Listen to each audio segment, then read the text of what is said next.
तो 23 जनवरी का current affairs हम लोग देखेंगे और सबसे पहले हम लोग जो न्यूज़पेपर में इंपॉर्टेंट न्यूज आए हुए हैं उनको देखेंगे और ब्रीफली लेके चलेंगे। ठीक है, सबसे पहला न्यूज क्या कह रहा है, पीएम विश्वकर्मा योजना के बारे में है। आप लोगों को पता होगा कि ये योजना क्या है, किस बारे में है।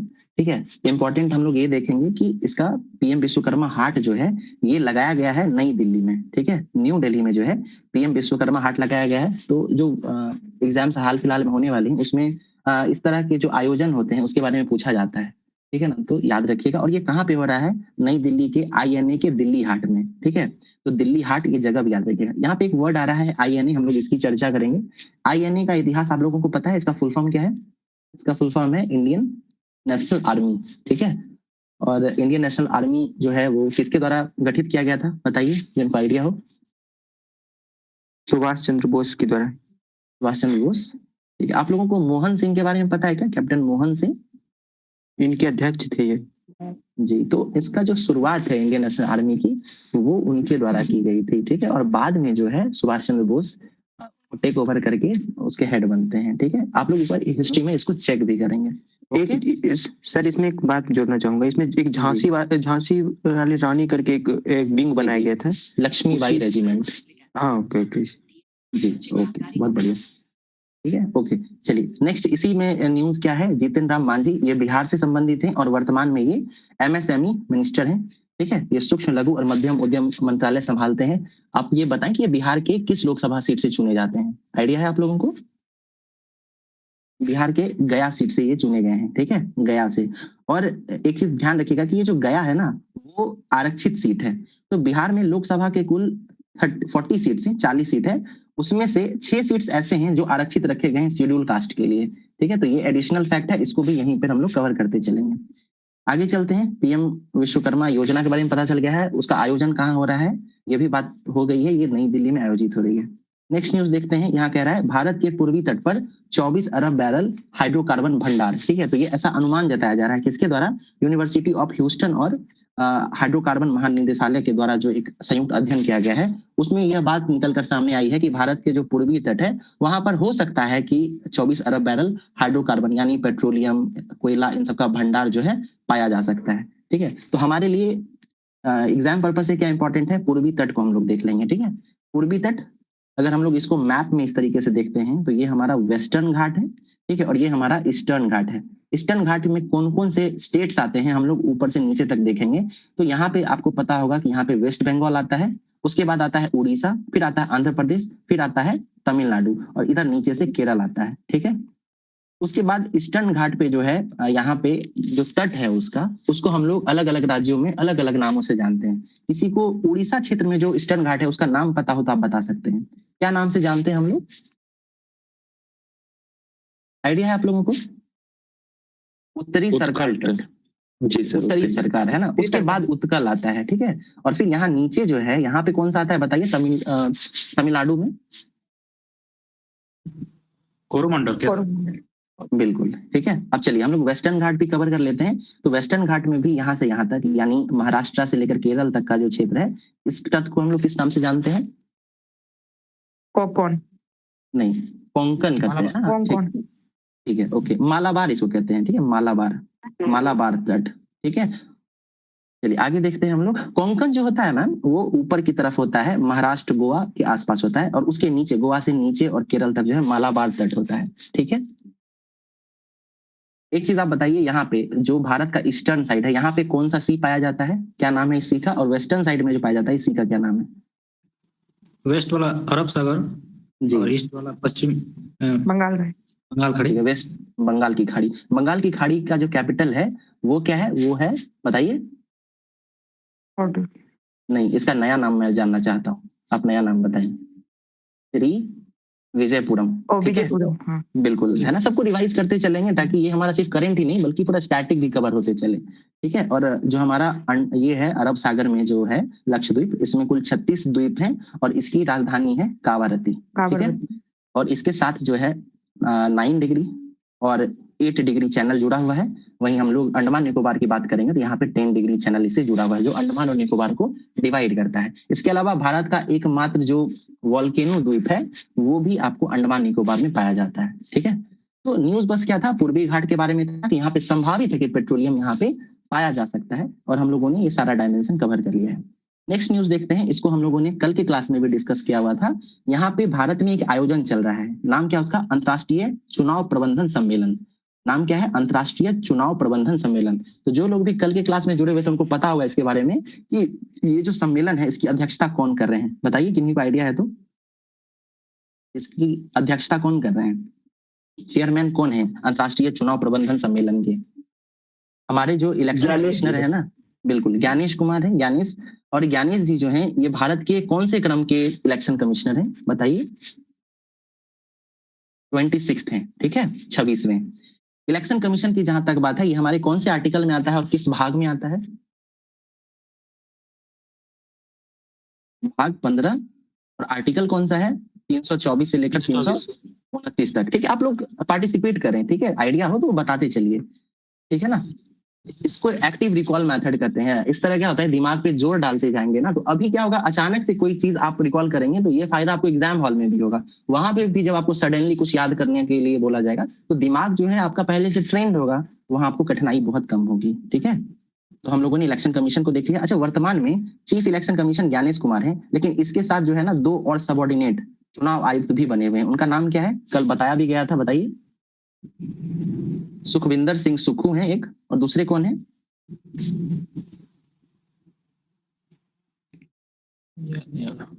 याद आ रहा है, इसको आप लोग देखिएगा, ठीक है। यहाँ सारी चीजों को मैं नहीं बताऊंगा, आप ये याद रखिएगा कि अंतर्राष्ट्रीय चुनाव प्रबंधन सम्मेलन जो है ये भारत में हो रहा है और भारत की दिल्ली में हो रहा है। इसकी अध्यक्षता ज्ञानेश कुमार कह रहे हैं, और इसमें जो है ज्ञानेश कुमार ने, विवेक जोशी और सुखविंदर सिंह सुक्खू, बिल्कुल ठीक है। तो यहाँ पे क्या हुआ है कि ECI नेट करके जो है एक पोर्टल लॉन्च किया गया है, ठीक है, election commission of India net portal launch किया गया है, ठीक है। तो इसको आप लोग याद रखिएगा। इसके अलावा इलेक्शन कमीशन से आजकल इन दिनों जो है एक और न्यूज काफी चर्चा में है, और वो है SIR को लेकर। SIR क्या है बताइए, उसका फुल फॉर्म बताइए आप लोग। SIR का फुल फॉर्म क्या है?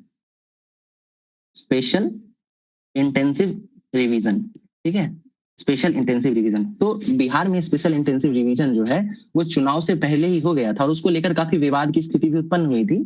अब वर्तमान में भारत के 9 राज्य और 3 केंद्र शासित प्रदेशों में SIR की प्रक्रिया देखी जा रही है, और इसको लेकर फिर से जो है बहुत सारा विवाद उत्पन्न हो गया है, और इसको लेकर जो है सुप्रीम कोर्ट में बहुत सारी याचिकाएं दायर की गई हैं, ठीक है। तो इसको हम लोग देखते रहेंगे, अभी कोई जजमेंट नहीं आया है, इसीलिए हम लोग फाइनल जजमेंट का इंतजार करेंगे। हमारे लिए एग्जाम पर्पज से ये इंपॉर्टेंट है कि SIR का फुल फॉर्म क्या है, ये किस संगठन के द्वारा कराया जा रहा है, और कितने राज्यों और कितने केंद्र शासित प्रदेशों में कराया जा रहा है। इसके अलावा अगर आप इसमें और डीप डाइव करना चाहते हैं तो आप लोग 2-3 चीजें और याद कर लीजिएगा। पहला तो ये कि ये किन किन राज्यों में हो रहा है, क्या ये गुजरात में हो रहा है, क्या यूपी में हो रहा है?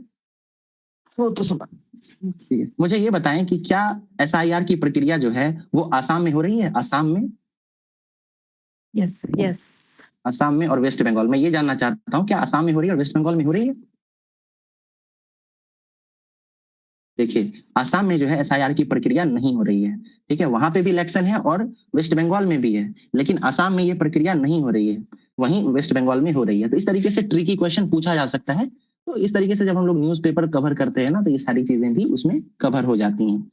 अगला न्यूज है कि देश में इस बार मॉनसून को कमजोर कर सकता है अल नीनो, ठीक है। अब हमारे लिए इंपॉर्टेंट है पहला वर्ड मॉनसून, ठीक है। मॉनसून क्या है, तो रिवर्सल ऑफ विंड जो होता है, सीजनल रिवर्सल ऑफ विंड, उसको मॉनसून कहते हैं। भारत में मॉनसून का जो सीजन होता है वो किस मंथ में, मतलब कब अराइव करता है? भारत में सबसे पहले मॉनसून कहाँ आता है ये बताइए। केरल में आता है, केरल में, जून, ठीक है, प्रथम 1 जून को, ठीक है, 1 जून में इंडिया है। ओके। अगर हम लोग मॉनसून के बारे में बात करेंगे तो ये अगर हमारा भारत है और यहाँ पे ऑस्ट्रेलिया अगर मान लेते हैं, ठीक है, तो और यहाँ पे इक्वेटर है इस तरीके से, तो क्या होता है कि यहाँ पे ऑस्ट्रेलियन साइड से यहाँ से विंड जो है इस तरीके से उठती हैं, ठीक है, और आगे बढ़ते हुए जाती हैं, ठीक है। लेकिन भारत में गर्मी के समय में यहाँ पे लो प्रेशर क्रिएट हो चुका होता है, लो प्रेशर, निम्न दाब, और यहाँ पे जो गर्म हवाएं होती हैं वो धीरे धीरे उठते हुए ऊपर की ओर चली जाती हैं, ठीक है। अब इसके कारण क्या होता है कि ये जो हवाएं हैं जो कहीं ना कहीं ये इक्वेटर के साथ होते हुए आगे बढ़ जाती हैं कहीं ना कहीं, ठीक है, इनको सिग्नल मिलता है कि यहाँ पे लो प्रेशर है, यानी लो प्रेशर मतलब यहाँ की हवाएं ऊपर उठ गई हैं और ये क्षेत्र वैकेंट हो गया है, खाली हो गया है, तो ये सारी हवाएं यहाँ से मुड़ के अपना डायरेक्शन चेंज कर लेती हैं और इस तरीके से भारत की तरफ प्रवेश करती हैं, ठीक है। लेकिन चूंकि भारत के इस तरफ वेस्टर्न कोस्ट की तरफ यहाँ पे वेस्टर्न घाट की ऊंची ऊंची पहाड़ियां हैं, इस वजह से ये हवाएं जो है आगे नहीं बढ़ पाती, इस क्षेत्र में नहीं जा पाती हैं और यहीं पर वेस्टर्न घाट के इन तटों पे या तटीय क्षेत्रों में खूब बारिश कराती हैं। ठीक है, जिसकी वजह से इन क्षेत्रों में एवरग्रीन फॉरेस्ट यानी सदाबहार जंगल भी पाया जाता है। ठीक, और 1 जून को जैसा कि अभी आप लोग बता भी रहे थे, यहाँ पे सबसे पहले बारिश होती है। फिर इन्हीं मानसून का एक स्ट्रीम जो है गुजरात से होते हुए पंजाब होते हुए यहाँ दिल्ली तक पहुंचता है। फिर भारत के इन क्षेत्रों में किस तरीके से बारिश होती है इस पे चर्चा करते हैं। यहाँ से क्या होता है, मानसून की हवाएं आगे बढ़ते हुए जब आती हैं तो मेघालय के पास जो है हमें गारो खासी जयंतिया नामक पहाड़ी मिलती है, जो कि एक फनल टाइप का स्ट्रक्चर क्रिएट करता है। फनल मतलब टीप जैसा एक स्ट्रक्चर क्रिएट करता है, जो कि हवाओं को यहाँ से मोड़ते हुए और भारत की तरफ घुसा देता है। और ये जो मानसूनी हवाएं हैं वो मेघालय असम होते हुए बिहार झारखंड उत्तर प्रदेश होते हुए यहाँ दिल्ली आ जाती हैं। तो इस तरीके से मानसून का अराइवल होता है भारत में। फिर यहाँ से क्या होता है कि जब सूर्य जो है वो धीरे धीरे नीचे जा रही होती है, ठीक है, और सितंबर में फिर यहाँ आ जाता है और फिर दिसंबर तक जो है ये ऑस्ट्रेलिया के ऊपर आता है। तो ऑस्ट्रेलिया में गर्मी का मौसम होता है और दिसंबर के महीने में भारत में ठंडा का मौसम होता है। तो इसी समय क्या होता है कि पहले ही जो हवाएं हैं वो फिर से वही रास्ता अपनाते हुए और वापस जो है अपने फिक्स्ड पैटर्न पे चली जाती हैं, यानी जैसे वो आई थी उसी तरीके से वापस चली जाती हैं। और इसी क्रम में क्या होता है, लौटते हुए आप गौर करेंगे ये इस तट पे टकरा रहा है ना, तमिलनाडु के तट पे। तो ठंड के दिनों में क्या होता है, तमिलनाडु के जो तटीय क्षेत्र हैं जिसका अभी आप लोगों ने पूर्णमंडल नाम बताया था, उन क्षेत्रों में बारिश होती है। तो यही मानसून का पूरा फेनोमेनन है। जब मानसून की हवाएं ऊपर की तरफ आती हैं, इस तरीके से इंटर करती हैं, तो इसको हम लोग साउथ वेस्टर्न मानसून कहते हैं, क्योंकि ये डायरेक्शन साउथ और ये डायरेक्शन वेस्ट है और इसके बीचों बीच जब हवा आती है तो इसको साउथ वेस्टर्न मानसून कहते हैं। इसी साउथ वेस्ट मानसून के कारण भारत में सबसे ज्यादा बारिश होती है। ठीक है, तो आई थिंक ये मानसून आप लोग समझ चुके होंगे। जी ओके, अब यहाँ पे देखिए अगला टर्म क्या है, अगला टर्म है अल नीनो। ठीक है, अल नीनो ला नीना ये आप लोगों ने सुन रखा होगा। ठीक है, यहाँ पे कुछ लोग हैं जिनका ज्योग्राफी बैकग्राउंड है। ठीक है, कल हमारी बात भी हुई थी इस विषय में, तो अल नीनो के बारे में हम लोग बात कर लेते हैं और ब्रीफ में चलेंगे, इतना डिटेल में नहीं लेके चलूंगा। यहाँ ऑस्ट्रेलिया है, ये अफ्रीका है, ये इंडिया है और ये जो है मैं इस तरीके से अभी मैं फिलहाल कुछ कार्टून बना देता हूँ आपको। ये जो है आपका साउथ अमेरिका है। अब साउथ अमेरिका का जो इधर इस तरफ चिली का तट है, ठीक है, क्या है, चिली। और यहाँ से क्या होता है, इधर से हवाएं देखिए, चूंकि दुनिया गोल है ना, तो ये हवाएं इधर मतलब ये जब इधर से चलेगा तो इस तरफ आएगा। ठीक है ना, इस तरफ, ये समझ रहे होंगे आप लोग। तो यही जो एल नीनो है ना, ये एक प्रकार का सी करंट है, पानी में चलने वाला करंट है। और इसी का क्या होता है कि कई बार पानी जो है ठंडा हो जाता है और कई बार क्या होता है इस क्षेत्र का पानी बहुत गर्म हो जाता है। तो ये ठंडा और गर्म होने की जो प्रक्रिया है ना, वो कहीं ना कहीं मानसून को भी प्रभावित करती है। तो मैं अगले क्लास में जो है आपको ये अल नीनो और ला नीना का भी डिटेल में बताऊंगा जब इसकी चर्चा होगी। अभी बस इतना समझ लीजिए कि अल नीनो और ला नीना क्या है। तो एक प्रकार की जल धारा है, ठीक है, जो समुद्र में चलती है। तो जब अल नीनो ईयर होता है तो उस साल जो है मानसून पे नकारात्मक असर पड़ता है, यानी भारत में कम बारिश होती है, जिसका भारतीय कृषि और अर्थव्यवस्था पर भी असर पड़ता है। ठीक है, आगे चलते हैं। अगला न्यूज है, लागत से कम पर नहीं बेची जा सकेगी बिजली। तो अब सिंपल ये समझिए कि अभी जो अगला संसद का नया सत्र बुलाया जाएगा, उस सत्र में जो है राष्ट्रीय बिजली नीति लाई जाएगी। क्या आएगी, राष्ट्रीय बिजली नीति। और इस नीति में जो है बताया गया है, वैसे तो इसका अभी और ड्राफ्ट फ्रेम हो रहा है, लेकिन जो चीजें बाहर निकल के सामने आई हैं उसमें ये है कि लागत से कम पर नहीं बेची जा सकेंगी बिजली। मतलब क्या है कि कई बार देखने के लिए मिलता है कि बिजली कंपनियां जो हैं वो लागत जितना उनका इनपुट लगा है उससे भी कम पर जो है बिजलियों को सब्सिडी रेट पे और इस तरीके से बेचती हैं। तो उससे क्या होता है कि सरकार पर अतिरिक्त वित्तीय बजट और उस पर जो है उसका नकारात्मक प्रभाव देखने के लिए मिलता है, आर्थिक दबाव पड़ता है सरकार पर। तो सरकार ये एक नीति ला रही है जिसके कारण क्या होगा कि बिजली की जो आर्थिक दृष्टिकोण से भी जो समस्याएं निकल के आ रही हैं सरकार पे, वो उसका कहीं ना कहीं समाधान करेगी। ठीक है, अब यहाँ पर हम लोगों ने ये नीति के बारे में पढ़ा है, मसौदा की बात की है, तो अभी जो है हम लोग कुछ नीतियों की बात कर लेंगे जो दिसंबर महीने में, दिसंबर 2025 में जो है कुछ नीतियां जो है चर्चा में आई हैं, कुछ विधेयक चर्चा में रहे थे, उस पर बात करें। सबसे पहले जो कि दरोगा में पूछा भी गया है, इसका नाम है VB जी राम जी। ठीक है, आप लोगों को पता होगा इसके बारे में। आप ये बताएंगे कि ये किस नीति को बदल कर ये नया नीति लाया गया है, वो नीति कौन सा था। मनरेगा। मनरेगा जी जी है ना, मनरेगा। तो मनरेगा ये कब लाया गया था, पता है आप लोगों को।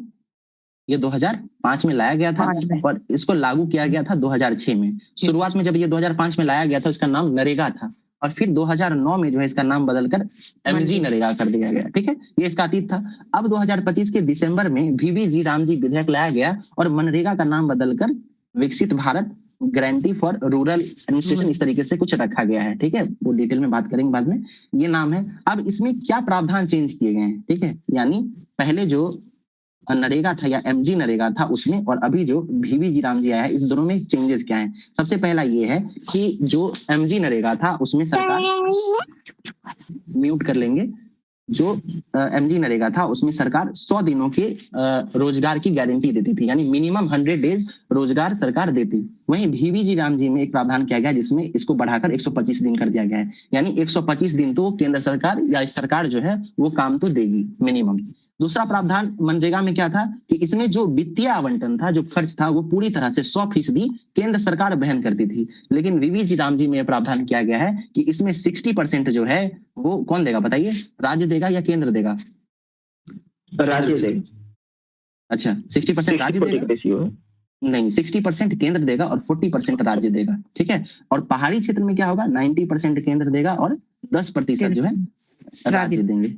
ठीक है, बहुत बढ़िया। ठीक है, तो ये हमने एक विधेयक दे दिया। इसके अलावा 2 और 3 यानी 2 विधेयक और देखेंगे जो चर्चा में है। मैं आशा करता हूं कि आप लोगों को पता होगा और अगर नहीं पता है तो आप लोगों को डिटेल में पढ़ने की जरूरत है। मैं यहाँ नाम लिख रहा हूँ, एक है शक्ति बिल और दूसरी है शांति बिल। आपको पता है ये दोनों बिल किस चीज से जुड़ा हुआ है? शक्ति बिल और शांति बिल बता सकते हैं? देखिए, ये जो शांति बिल है ना, इसमें एन लगा हुआ है। ठीक है, तो एन से याद रखिएगा, ये न्यूक्लियर होता है। न्यूक्लियर, न्यूक्लियर मतलब परमाणु। तो भारत की परमाणु नीति आई है। ठीक है, कि भारत में जो परमाणु से यानी न्यूक्लियर से जो हम लोग एनर्जी बनाते हैं, अब उसको है ना प्राइवेट कंपनीज के लिए भी खोल दिया गया है। प्राइवेट कंपनीज के लिए भी खोल दिया गया है। अभी सारी जो न्यूक्लियर से यानी परमाणु से जुड़ी हुई जितने भी तंत्र थे, चाहे परमाणु घर जितने भी आप देख लें, आप लोगों को पता होगा काकरापारा, कैगा, कलपक्कम, है ना, नरोरा, ये सब सरकार के द्वारा अधिकृत थी। लेकिन ये बिल जब से शांति बिल आया है तब से क्या हो गया है कि अब इसमें प्राइवेट कंपनीज भी भारत में ये पावर प्लांट जो है न्यूक्लियर पावर प्लांट लगा सकेंगी। ठीक है, दूसरा है शक्ति बिल। तो शक्ति बिल के बारे में आप लोग सेल्फ स्टडी करेंगे, एक मैं आप लोगों के लिए छोड़ के जा रहा हूँ। ठीक है, और एजुकेशन के लिए भी लाया गया है, यानी आपको पता होगा कि भारत में इंजीनियरिंग, मेडिकल साइंस, उसके अलावा university grant commission, higher studies के लिए अलग से बॉडीज बनी हुई थी। तो बहुत सारी बॉडीज को मिलाकर एक बिल लाया गया और सबको एक ही तंत्र में ला दिया गया है। ठीक है, आप लोगों को इंजीनियरिंग के बारे में पता होगा, इंजीनियरिंग होता है उसको AICTE जो है वो कंडक्ट करती है। तो सबको एक साथ ला दिया गया है, लेकिन इसमें कुछ चीजों को एक्सक्लूड किया गया है। एक्सक्लूड कौन सा है? तो इसमें IITs को एक्सक्लूड किया गया है, यानी IIT का अभी भी जो ढांचा होगा वो स्वतंत्र होगा। ठीक है, उसको इस बिल में नहीं इंक्लूड किया गया है। इसके अलावा मेडिकल को अलग छोड़ दिया गया है। इसके अलावा IIM को छोड़ दिया गया है। तो कुछ चीजों को इंडिपेंडेंट छोड़ दिया गया है और बाकी जो हायर एजुकेशन की चीजें हैं उसको एक ही नियामक बॉडी के अंतर्गत ला दिया गया है। ठीक है, तो ये शांति बिल, शक्ति बिल, उसके एजुकेशन से जुड़ा हुआ बिल, ये सब हम लोगों ने चर्चा किया। और एक लास्ट में आप लोगों से बात कर लेता हूं, आप लोगों को पता होना चाहिए FDI के बारे में। तो आप बताएंगे कि बीमा क्षेत्र में, बीमा पता है आप लोगों को? इंश्योरेंस, बीमा, तो इंश्योरेंस में सरकार ने कितनी प्रतिशत FDI को मंजूरी दी है? पता है आप लोगों को? तो बताइए। 100%।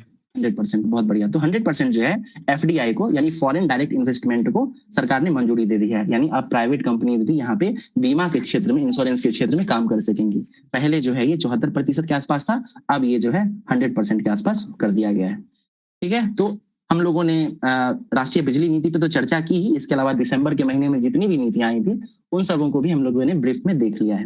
इसके अलावा और भी नीतियां थी, तो नेक्स्ट क्लास में जब इसके नीतियों पे चर्चा होगी तो मैं आपको वो सारा डिटेल में फिर बताऊंगा।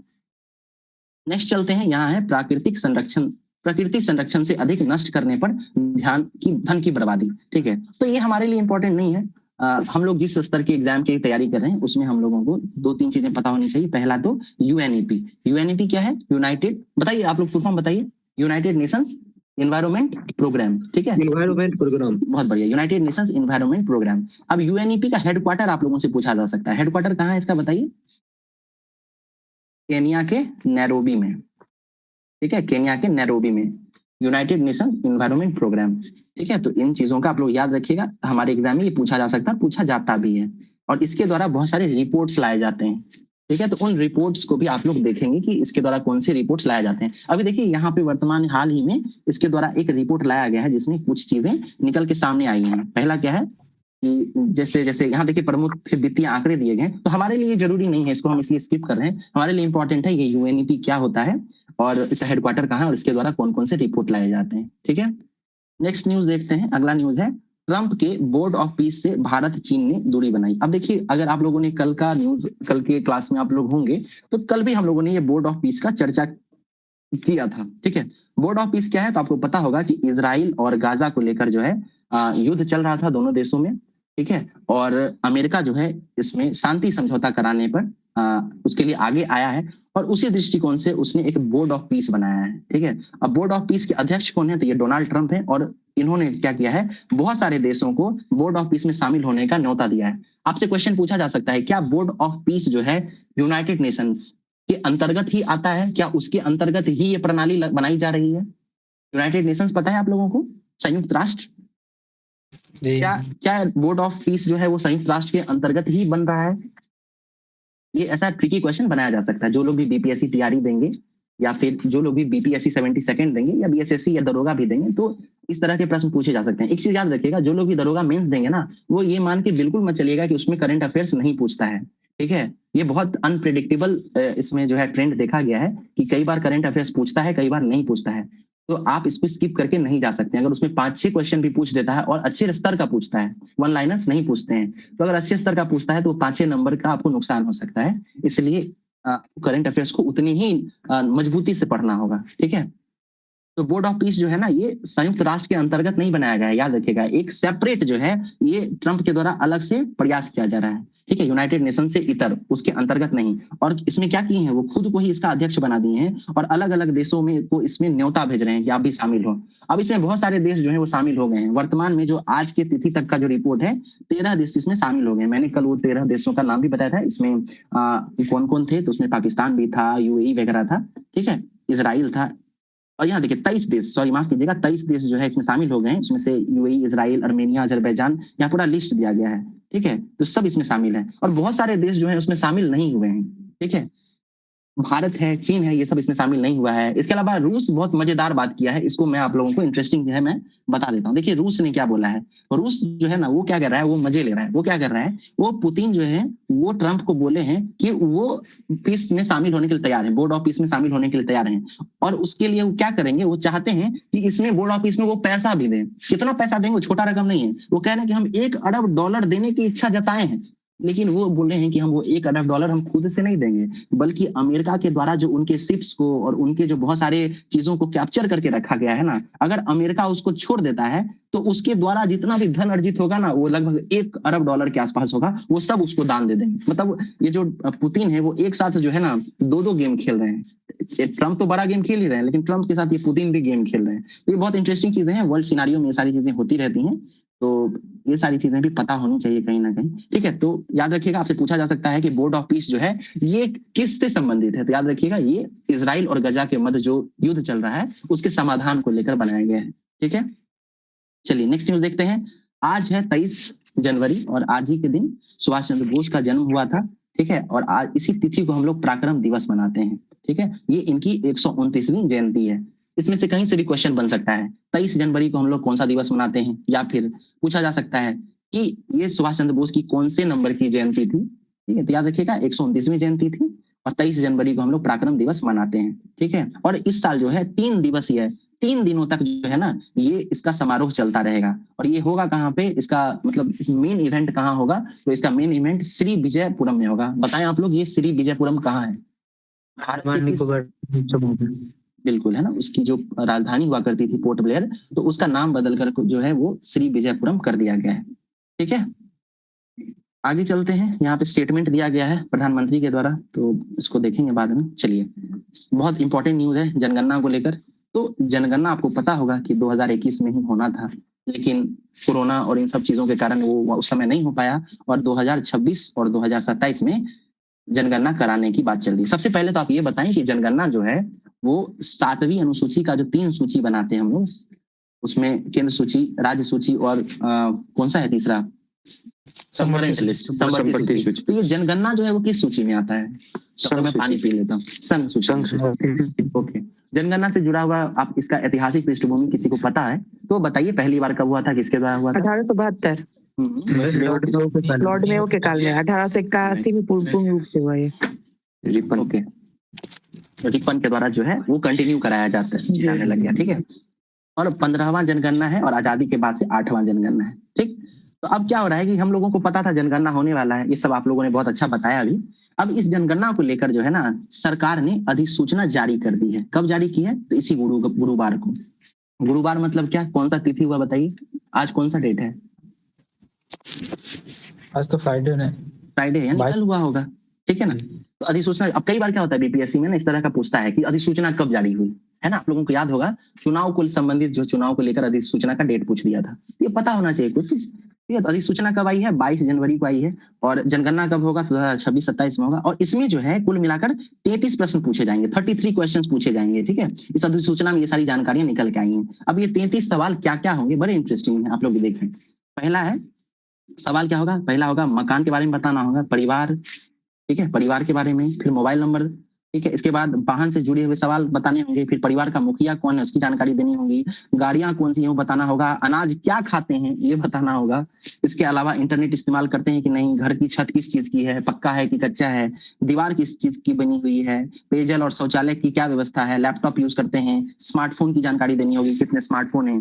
इसके अलावा भवन का नंबर बताना होगा, मकान नंबर, मकान का उपयोग का हालत कैसा है, मकान किस परिस्थिति में है, परिवार का क्रमांक बताना होगा, सदस्यों की संख्या, घर, परिवार का मुखिया कौन है, परिवार का मुखिया स्त्री है कि पुरुष, ये बताना होगा। इसके अलावा मकान की स्वामित्व की स्थिति, यानी किस मालिकाना हक किसके पास है वो बताना होगा।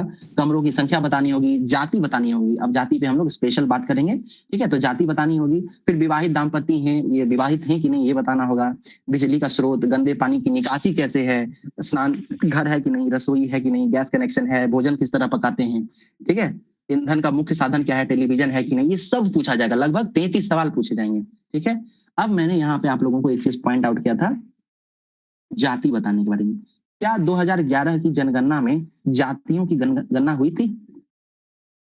हाँ हुई थी, जनगणना हुई थी, पर पब्लिक डेटा में जारी नहीं किया गया था। बहुत बढ़िया है ना, ये बहुत अच्छी बात है, आप लोगों को पता है जनगणना हुई थी, जातियों की गणना तब भी हुई थी, लेकिन इसको प्रकाशित नहीं किया गया था, ठीक है।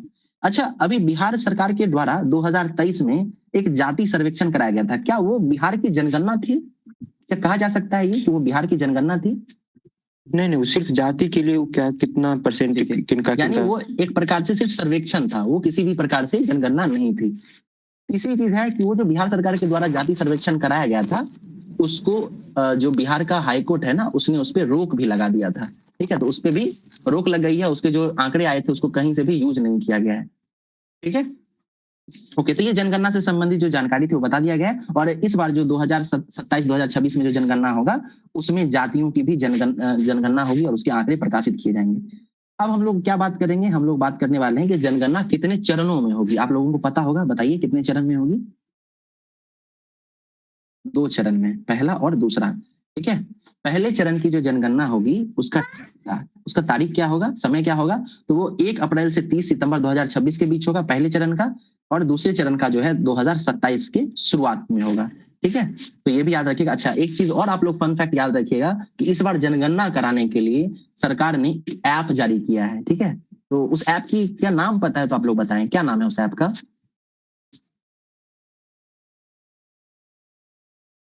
नहीं पता है आप लोगों को? मैच देख रहे हैं आप लोग? चलिए याद रखिएगा, इस बार जो है ना प्रक्रिया डिजिटल भी होगी, ठीक है। तो ऐप का कौन सा ऐप था वो, ऐप कौन सा था? इसको मैं आपको कल बताऊंगा, आप लोग अपने स्तर पर भी देखें। एक ऐप तो मैं आपको अभी बता सकता हूँ, ठीक है, दूसरी आप खुद सर मैं बता दे रहा हूँ ऐप। जी बताइए बताइए।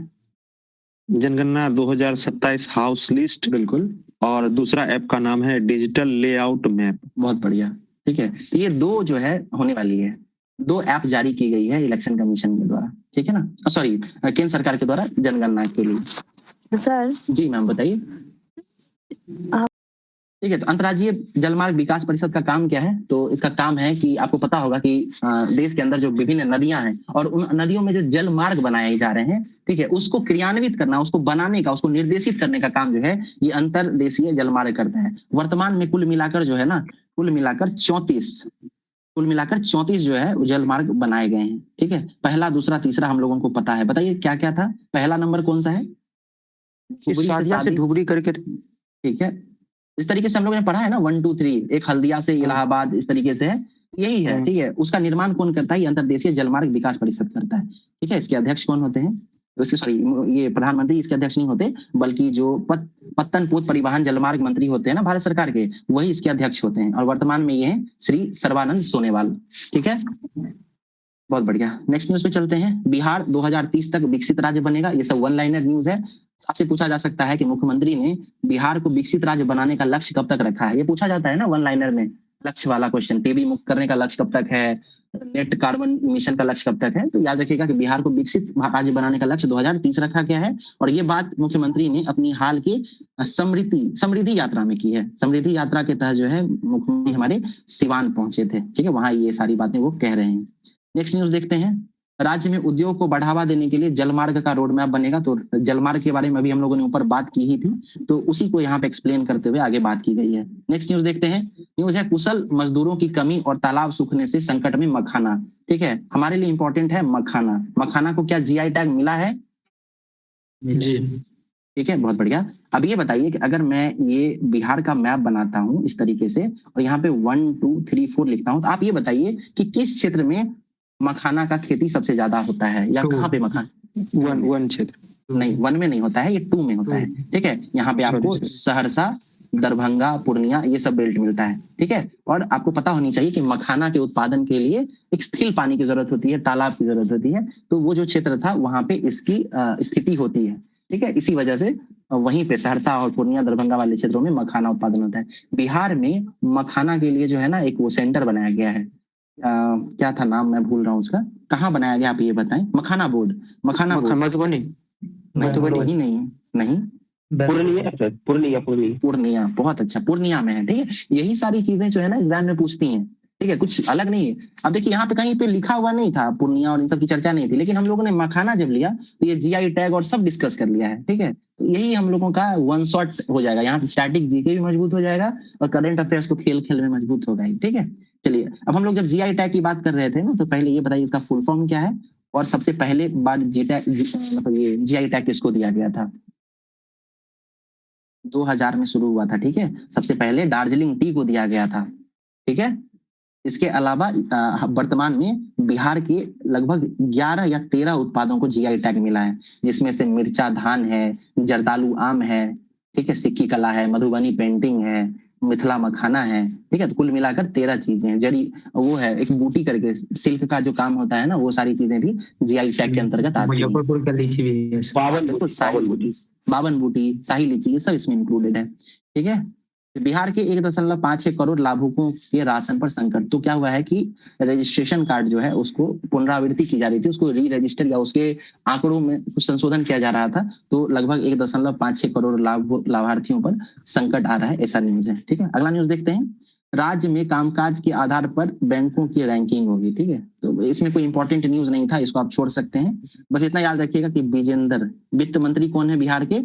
विजेंद्र प्रसाद उनका नाम है। ठीक है, विजेंद्र प्रसाद कौन है? वित्त मंत्री। गृह मंत्री कौन है बिहार के? गृह मंत्री बताइए। सम्राट चौधरी। सम्राट चौधरी, बहुत बढ़िया। और विधानसभा के अध्यक्ष कौन है? विधानसभा के अध्यक्ष प्रेम कुमार। और ये किस क्रम का विधानसभा है? 17, 18, 19, 20 बताइए। 18। ओके, बहुत बढ़िया, यही सारी चीजें पूछी जाती हैं। ठीक है ना, चलिए आगे देखते हैं। न्यूज क्या है? स्थानीय जरूरतों के अनुसार विकसित होंगी खेल सुविधाएं। कोई नई चीजें नहीं है, बिहार की सभी पंचायतों में खेल का मैदान, खेल का क्लब बनाने की बात चल रही है। इसी को लेकर जो है यहाँ पे न्यूज दिया गया है। आप बताएंगे बिहार के खेल मंत्री कौन है? श्रेयसी सिंह कैमूर से ये विधानसभा में चयनित होती है भाजपा से। और भारत के खेल मंत्री कौन है? मनसुख मंडाविया। ठीक है, अब देखिए ये मखाना के बारे में हम लोग बात कर चुके हैं, तो इसको हम लोग छोड़ देते हैं। हमारे लिए जो इम्पोर्टेंट था वो हम लोग देख चुके हैं। आगे चलते हैं। नेक्स्ट न्यूज है नेताजी सुभाष चंद्र बोस के बारे में। इनकी कौन से क्रम की जन्म तिथि है, अभी हम लोगों ने बात भी की थी, 129वीं, ठीक है। और मनाया कहाँ पे जाएगा, 3 दिवसीय श्री विजयपुरम, नहीं श्री विजयपुरम, ठीक है। अब इंपॉर्टेंट यहाँ पे कहा जा रहा है कि नेताजी की बांकीपुर में हुई थी सभा, अध्यक्ष थे सहजानंद सरस्वती। तो बांकीपुर पटना में, यानी पटना का ही पुराना बांकीपुर भी कहा जाता है, ठीक है, आजादी के समय में। तो बांकीपुर में जो है नेताजी सुभाष चंद्र बोस की बैठक हुई होगी और उसकी अध्यक्षता सहजानंद सरस्वती ने की थी। सहजानंद सरस्वती जो है वो बिहार के किसान नेता, कृषक आंदोलन से जुड़े हुए हैं। बिहार किसान सभा की स्थापना इन्होंने 1928 में की थी, फिर विधिवत रूप से 1929 में की, और यही जो है 1936 में अखिल भारतीय किसान सभा की स्थापना भी लखनऊ से करते हैं, ठीक है। तो बिहार वाला और लखनऊ वाला भी याद रखिएगा। इसके अलावा एक सीताराम आश्रम है, ठीक है, क्या नाम है, सीताराम आश्रम। तो ये सीताराम आश्रम जो है बिहटा पटना में था, और ये भी सहजानंद सरस्वती से जुड़ा हुआ है। तो ये सारी प्रीवियस ईयर क्वेश्चंस हैं जो मैं आपको बता रहा हूँ, ये सारी चीजें पूछी जाती हैं। नेक्स्ट न्यूज देखते हैं, राष्ट्रीय मतदाता दिवस। पहले तो ये बताएं कि कब मनाया जाता है राष्ट्रीय मतदाता दिवस? 26 जनवरी, सॉरी 25, बिल्कुल 23, 24, 25, 26 इस तरह मनाते हैं। देखिए 23 को हम लोग मनाते हैं पराक्रम दिवस, ठीक है। 25 को क्या मनाते हैं, 24 को मतदाता। देखिए उससे एक दिन पहले ना राष्ट्रीय बालिका दिवस मनाते हैं, ठीक है। और 26 जनवरी को हम लोग गणतंत्र दिवस मनाते हैं। गणतंत्र दिवस के दिन जो हमारे अतिथि कौन है, गणतंत्र दिवस पे अतिथि कौन है हमारे? यूएन, यूरोपीय परिषद के अध्यक्ष, हाँ, यूरोपियन यूनियन के अध्यक्ष हैं, ठीक है। चलिए, तो यहाँ पे देखिए विनोद गुंजरियाल आपको नाम दिख रहा होगा। तो विनोद गुंजरियाल जो है ना, वो बिहार का जो जैसे नेशनल लेवल पे जो इलेक्शन कमीशन है ना, उसके मैनेजमेंट के लिए जो है बिहार के ये अध्यक्ष थे, ठीक है। तो इनका नाम याद रखिएगा, विनोद गुंजरियाल। तो इनको जो है राष्ट्रीय मतदाता दिवस पर सम्मानित किया जाएगा। क्यों किया जाएगा? क्योंकि अभी जो 18वीं विधानसभा का चुनाव हुआ था, उसमें बिहार जो है उसमें बहुत शांतिपूर्वक आयोजन हो गया और अच्छे से हो गया, इस वजह से सम्मानित किया जाएगा। अगला न्यूज है, दिसंबर में 39.33% उपभोक्ताओं का बिजली बिल रहा शून्य। आपको पता होगा बिहार सरकार सब्सिडी देती है। कितना सब्सिडी देती है बताइए, कितने यूनिट के लिए? 125 यूनिट, बहुत बढ़िया। अच्छा, वृद्धा पेंशन को 400 से बढ़ाकर कितना किया गया है? 1100, ठीक है। चलिए आगे चलते हैं। समृद्धि यात्रा, ठीक है, पता होना चाहिए। मुख्यमंत्री अब समृद्धि यात्रा पे हैं। श्वेत क्रांति से बिहार में आएगी समृद्धि, ठीक है। श्वेत क्रांति किससे जुड़ा है? दूध से। इसके जनक कौन थे बताइए, दूध क्रांति के जनक? वर्गीज कुरियन, ठीक है, बहुत बढ़िया। सर 5 सितंबर को जो ये सरस मेला लगा था ना पटना में, वो सर क्या चीज के लिए लगा था? अच्छा, वो आपका बिहार दरोगा में नहीं दूध के लिए नहीं था। देखिए नहीं, देखिए समझिए सर, कौन सा मैम मेला बोले आप? ये सरस मेला पटना में 5 सितंबर को जो लगा था, ठीक है। वो देखिए सरस मेला है ना, उसका पूरा नाम क्या है? सरस आजीविका मेला, ठीक है, आजीविका मेला। तो नाम से भी क्लियर है कि ये आजीविका संबंधित है। अब उस ऑप्शन में आजीविका से जुड़ा हुआ आपको जो दिख रहा होगा ना, वही इसका उत्तर होगा, ठीक है। अब आजीविका में क्या था ऑप्शन? नहीं था सर, दूध, फर्नीचर, ग्रामीण लिखा हुआ था, और मधुमक्खी पालन। हाँ, तो हम ग्रामीण लिखे थे। अच्छा, तो इसका थीम एक बार आपको चेक करना होगा। वैसे सरस मेला जो होता है ना, वो ऐसे रोजगार के बहुत सारी चीजों को उसमें इंक्लूड किया जाता है। हाँ, ग्रामीण महिला के लिए और जीविका के लिए स्टार्ट किया गया हुआ। हम अच्छा, ग्रामीण ही लिखे थे, ठीक है। हाँ, वो ग्रामीण सही है, तो वो सही होगा मैम, है ना? सही है मैम, आपका सही है जी। चलिए नेक्स्ट न्यूज देख लेते हैं। म्यूट कर लेंगे मैम, प्लीज म्यूट कर लीजिए। Okay, thank you. ठीक है, नेक्स्ट न्यूज क्या है? संघर्ष के दौर में बदलता वैश्विक दृष्टिकोण। इसको हम लोग यहाँ पे चर्चा नहीं करेंगे। ये पूरा एक आर्टिकल छपा हुआ है कि किस तरीके से अभी हाल में अमेरिका नेटो के बीच विवाद उत्पन्न हुआ है, इजराइल हमास के बीच विवाद चल रहा है, रशिया यूक्रेन के बीच चल रहा है, भारत पाकिस्तान के मध्य चल रहा है, टर्की इजराइल के बीच चल रहा है, साइप्रस से, इन सब चीजों को सम्मिलित करते हुए एक जो है यहाँ पे आर्टिकल छापा गया है। ठीक है, यहाँ पे देखिए रूस की चुनौती, भारत का कूटनीतिक परिवर्तन। अच्छा, भारत और बांग्लादेश के मध्य भी उत्पन्न हो गया है। ठीक है, चलिए यहाँ पे हम लोग ब्रिक्स पे बात करते हैं। ब्रिक्स का फुल फॉर्म क्या था? पहले होता था ब्राजील, रशिया, इंडिया, चाइना और साउथ अफ्रीका। अब इसमें कुल मिलाकर 11 देश हो गए हैं। ठीक है, तो ब्रिक्स जो है अब 11 सदस्यों का एक ग्रुप बन गया है। इसकी शुरुआत 2002 में हुई थी। ठीक है, और एक अर्थशास्त्री थे, उनका नाम था जिम ओ नील। ठीक है, जिम ओ नील। इन्होंने बताया था कि अगर आने वाले समय में विश्व की 5 अर्थव्यवस्थाएं, जिसका नाम क्या था, 5 अर्थव्यवस्था कौन कौन सी थी ब्राजील, रसिया, इंडिया, चाइना और साउथ अफ्रीका।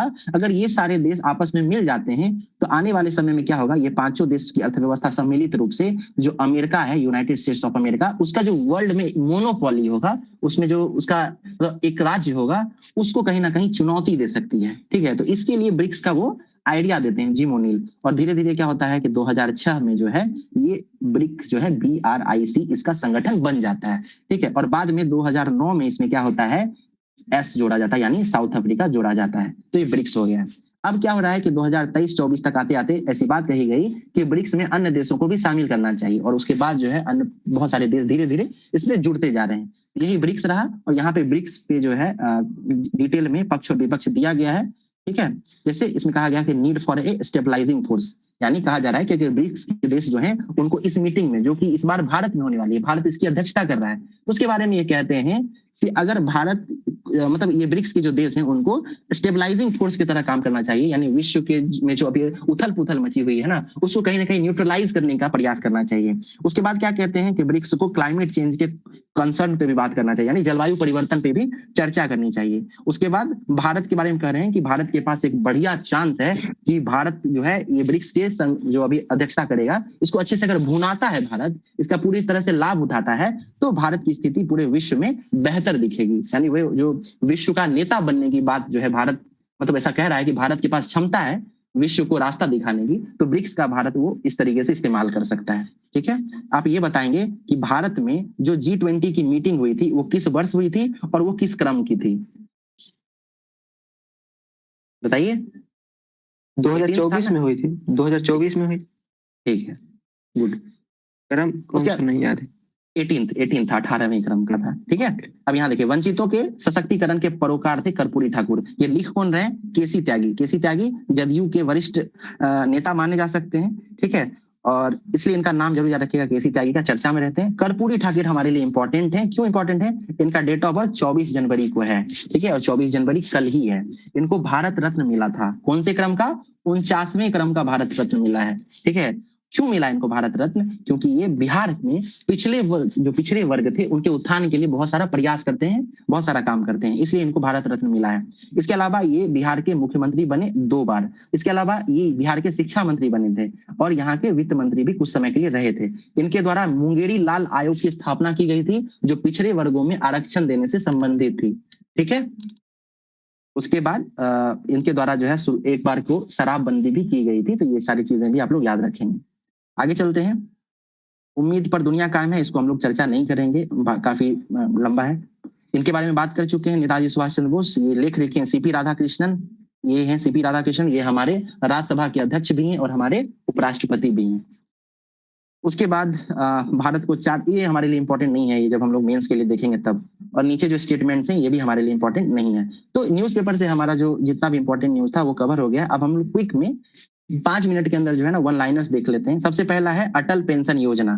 ठीक है, तो न्यूज क्या है कि अटल पेंशन योजना जो है ना, ये जो कि शुरू हुई थी 9 मई 2015 को, और इसका कार्य अवधि जो था वो 2025-26 तक खत्म हो जाना था, लेकिन केंद्र सरकार ने इसको एक्सटेंशन दे दिया है, इसके कार्यकाल को बढ़ा दिया है। अब यह बढ़कर 2030-31 तक काम करेगी। ठीक है, अब ये स्कीम काम किसके लिए करती है, तो अनऑर्गेनाइज सेक्टर के कामगारों के लिए जो है सामाजिक सुरक्षा देती है, पेंशन देती है। ठीक है, इसमें वर्तमान में 8.66 करोड़ लोग शामिल हैं, और इसमें शामिल कौन हो सकता है, तो कोई भी व्यक्ति जो 18 से 40 वर्ष की आयु का हो। ठीक है, और इसमें एक कंडीशन ये है कि इसमें वही व्यक्ति शामिल हो सकता है जो इनकम टैक्स नहीं भरता हो। अब इनकम टैक्स वही नहीं भरता है जिसका मंथली इनकम जो है ना वो 5 लाख से कम हो, या एक लिमिट रखा गया है। अगर उससे कम इनकम है तो वो इनकम टैक्स नहीं भरेगा। यानी गरीब लोगों को कह सकते हैं कि पेंशन योजना का लाभ देने के लिए अटल पेंशन योजना लाया गया था। अब इसके कार्यकाल को 5 साल बढ़ा दिया गया है। तो ये सारी चीजें एग्जाम में पूछी जा सकती हैं, इसको तैयार रखेंगे। पराक्रम दिवस, इस पर चर्चा कर चुके हैं, आगे बढ़ते हैं। यहाँ नेताजी सुभाष चंद्र बोस के बारे में थोड़ी डिटेल जानकारी दी गई। आपको अगर इसका PDF चाहिए होगा तो हमारे टेलीग्राम चैनल पे मिल जाएगा। ठीक है, यहाँ देखिए न्यूमरो सेफ्टी इंडेक्स लाया गया है। ठीक है, और न्यूमरो सेफ्टी इंडेक्स में भारत का सबसे सुरक्षित शहर जो है मंगलुरु को दिया गया है, कर्नाटक में। विश्व में इसका स्थान 46वां है, 46 पोजीशन है।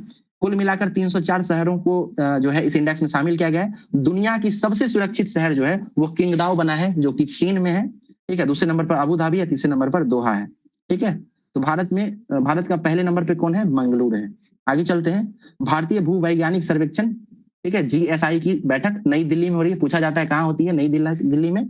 65वें क्रम का बैठक हो रहा है। इसके अलावा इसकी अध्यक्षता कौन कर रहे हैं, तो इसकी अध्यक्षता पीयूष गोयल कर रहे हैं, जो हमारे वाणिज्य मंत्री भी हैं। ठीक है, इसका हेडक्वार्टर कहाँ है, इसका हेडक्वार्टर पश्चिम मतलब कलकत्ता में है।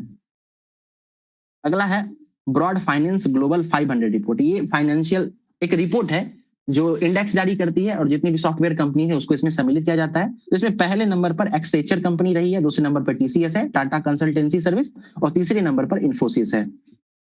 अगला न्यूज है भारतीय स्कीमर संरक्षण योजना। तो स्कीमर जो है ना एक प्रकार का पक्षी है, ठीक है, और ये गंगा नदी बेसिन के क्षेत्र में पाया जाता है।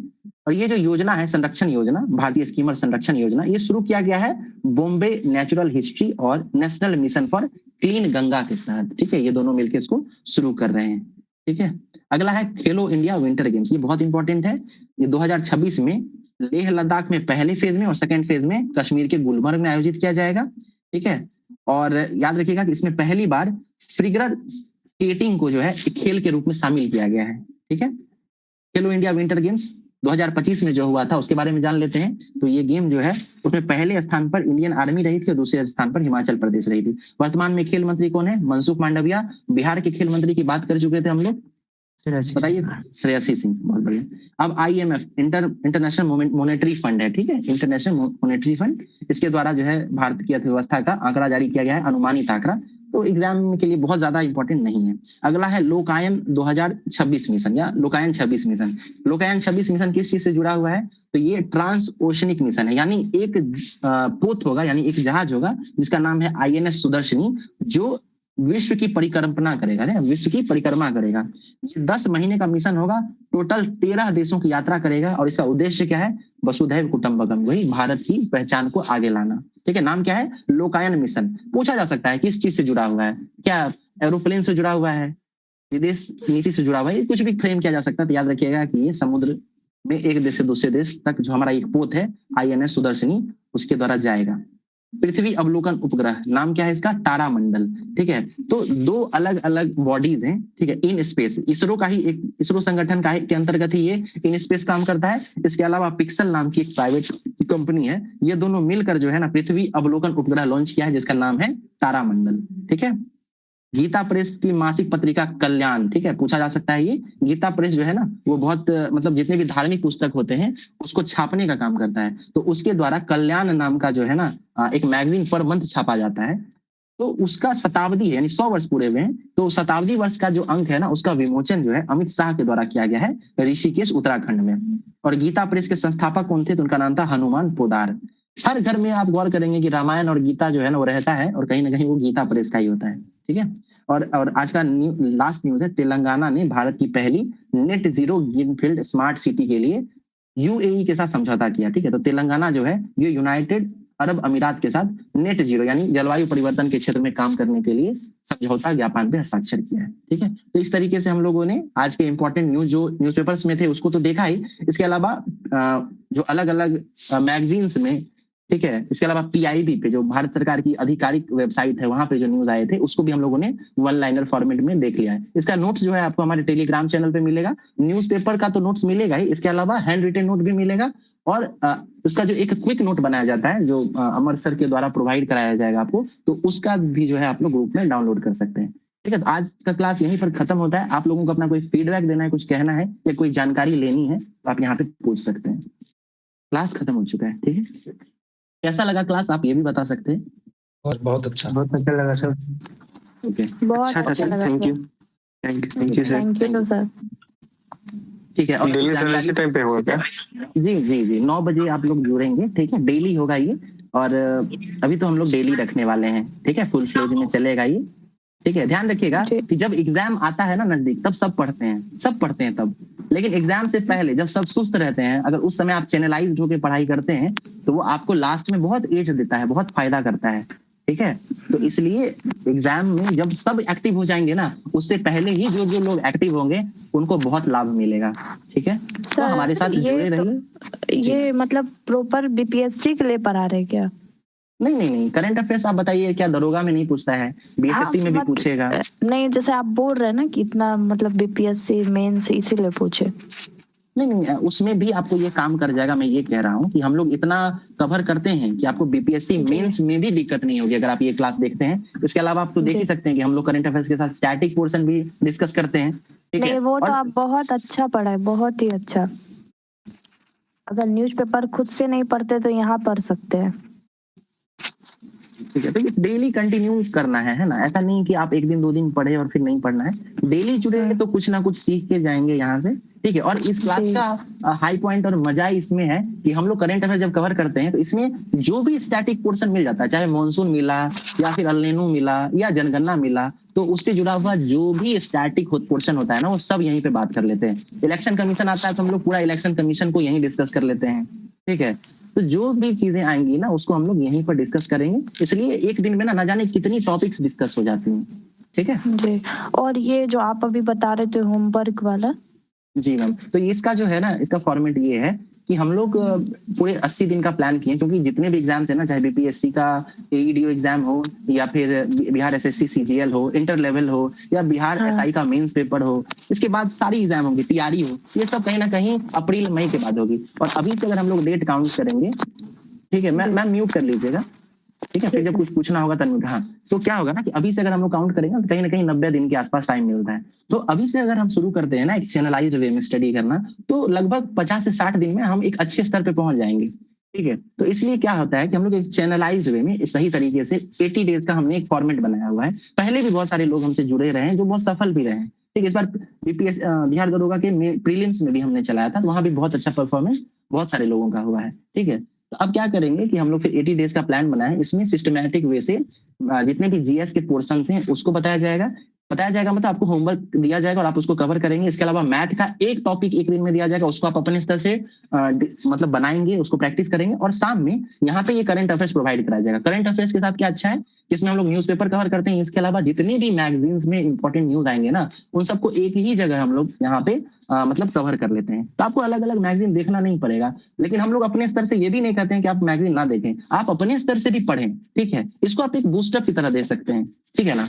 और अगर आप अलग सोर्सेज यूज नहीं भी करते हैं तो फिर भी ये आपकी तैयारी के लिए इनफ होगा, ठीक है। वो आपको धीरे धीरे एहसास भी होगा कि यहाँ से पर्याप्त चीजें मिलती हैं आपको। तो ये फॉर्मेट है। तो सुबह में क्या होगा कि आपको अर्ली मॉर्निंग टॉपिक का पीडीएफ दे दिया जाएगा। इसके अलावा वॉइस नोट या वीडियो के माध्यम से जानकारी दे दी जाएगी कि ये टॉपिक पढ़ना है। इस टॉपिक में भी यहाँ से प्रीवियस ईयर क्वेश्चंस पूछे गए हैं और उस टॉपिक में भी क्या क्या इंपॉर्टेंट है वो भी आपको सुबह में बता दिया जाएगा। अब पूरे दिन जब आपको समय मिले उन टॉपिक्स को कवर करेंगे, ठीक है। अब जो आप खुद से पढ़ते हैं उसको पढ़िए, फिर हमारे द्वारा जो टॉपिक दिया जा रहा है आप उसको भी उसमें इंक्लूड कीजिए, क्योंकि बहुत ज्यादा नहीं दिया जाएगा। और आप लोगों का अगर प्रोग्रेस अच्छा होगा तो फिर उसको और बढ़ाएंगे भी, ठीक है। दूसरा चीज ये होगा। तीसरी चीज क्या, रात में हम लोग ये क्लास करेंगे, करंट अफेयर्स और स्टैटिक क्वेश्चन रिवाइज करेंगे। और इन सब के अलावा एक चीज और प्रोवाइड कराई जाएगी आपको हमारे एक्सपर्ट के द्वारा, एक वीडियो के माध्यम से जो है आज के दिन जो भी आपको होमवर्क दिया गया था ना, उसका 30 मिनट्स के अंदर जो है ना एक क्विक रिवीजन वीडियो देगा। वो लाइव नहीं होगा, वो रिवाइज करने के लिए एक वीडियो बनाया जाएगा। उसमें जो आज का होमवर्क था ना उसको 10, 15, 20 मिनट में क्विकली फैक्ट और उसके साथ जो कॉन्सेप्ट है उसको डिस्कस किया जाएगा। उसके अलावा उस वीडियो के लास्ट में लगभग 40 से 50 वैसे क्वेश्चंस रखे जाएंगे जो एग्जाम में डायरेक्ट पूछता है, ठीक है। उसको डायरेक्ट प्रीवियस ईयर क्वेश्चन से निकाल के जो अलग अलग एग्जाम, चाहे बिहार एसआई का मेंस हो, बीपीएससी हो, बीएसएससी हो, सब में से छान के जो है उसी वीडियो के लास्ट में होगा। आप वहीं से उसको भी कवर कर पाएंगे। तो एक ही दिन में क्या होगा कि एक बार आप पढ़ेंगे, एक दिन हमारे एक्सपर्ट्स के द्वारा आपको रिवाइज कराया जाएगा, तो एक बार ये रिवीजन हो जाएगा। फिर वीक में जो है हम लोग संडे को छुट्टी देंगे। संडे को छुट्टी मतलब क्या है कि आपने जो 6 दिन पढ़ा था ना उसको आप रिवाइज कीजिए खुद से। इसके अलावा आप ये भी कर सकते हैं कि हमारे एक्सपर्ट के द्वारा जो वीडियो बनाया था उसका एक प्लेलिस्ट रहेगा। आप एक ही दिन में, चूंकि वो बहुत छोटा 30 मिनट्स के अंदर का वीडियो होगा, तो आप एक दिन में वो क्विक स्पीड में लगा के उसको देख लीजिएगा, तो पूरे दिन का सेकंड टाइम रिवीजन भी हो जाएगा, ठीक है। तो ये इस तरीके का फॉर्मेट है। लेकिन जो लोग सीरियस हैं और कर सकते हैं वही जुड़ेंगे, ठीक है। तो ये प्लान है। अगर आप लोग जुड़ना चाहते हैं तो ये बिल्कुल फ्री है। अगर आपको जुड़ना है तो आप इसमें टेलीग्राम का एक अलग से ग्रुप बनाया गया है, उसका नाम है समग्र संकल्प सीरीज, ठीक है, होमवर्क के नाम से है। उसमें सुबह में जो फॉर्मेट मैंने बताया उस तरीके से आपको दिया जाएगा और ये जो आप अभी नाम बताए उसको टेलीग्राम पे डाल सकते हैं क्या? मैम डाला हुआ है, आप उस चैनल को थोड़ा ढूंढेंगे ना, मैं वैसे अभी पिन कर देता हूँ, उसका लिंक डाल देता हूँ, आप जुड़ जाएंगे उसमें, ठीक है। अभी 50 के आसपास लोग जुड़े हुए हैं उसमें, क्योंकि आज सरस्वती पूजा वगैरह था तो शायद वो लोग नहीं जुड़े हैं। और धीरे धीरे है स्ट्रेंथ बढ़ेगा, बहुत सारे लोग इसमें जुड़ेंगे, ठीक है ना। और सर जी मैम बोलिए। मतलब हम थोड़ा थोड़ा पढ़ेंगे तो फिर हम बोल पाएंगे, पर एकाएक हम 1-2 दिन लगेगा, फिर हम जैसे आप कुछ पूछते हैं ना तो फिर हम बोलेंगे 2-3 दिन के बाद। हाँ, इसमें कोई दिक्कत नहीं है मैम, आप आराम देखिए, धीरे धीरे ही वो होता है, ठीक है ना, अचानक से कोई नहीं बोलता। और यहाँ ध्यान रखिएगा कि गलत भी बोलेंगे तो उसमें कोई शर्म की बात नहीं है, गलती करते करते ही लोग सुधरते हैं। और एक चीज का ध्यान रखेंगे कि जब हम लोग क्लास लेते रहेंगे ना, तो उसके बीच में ही आप लोगों को कुछ नहीं पूछ देना है, ठीक है। वहां पे देखिए हैंड राइज करने का ऑप्शन होगा, तो आप पहले हैंड राइज करेंगे, मैं आपको दिखा भी देता हूँ, ठीक है। तो देखिए यहाँ पे ये क्लास एंड होता है, जिन लोगों को जाना है वो जा सकते हैं, जिनको कुछ क्वेरी है ना वो रुक सकते हैं, ठीक है।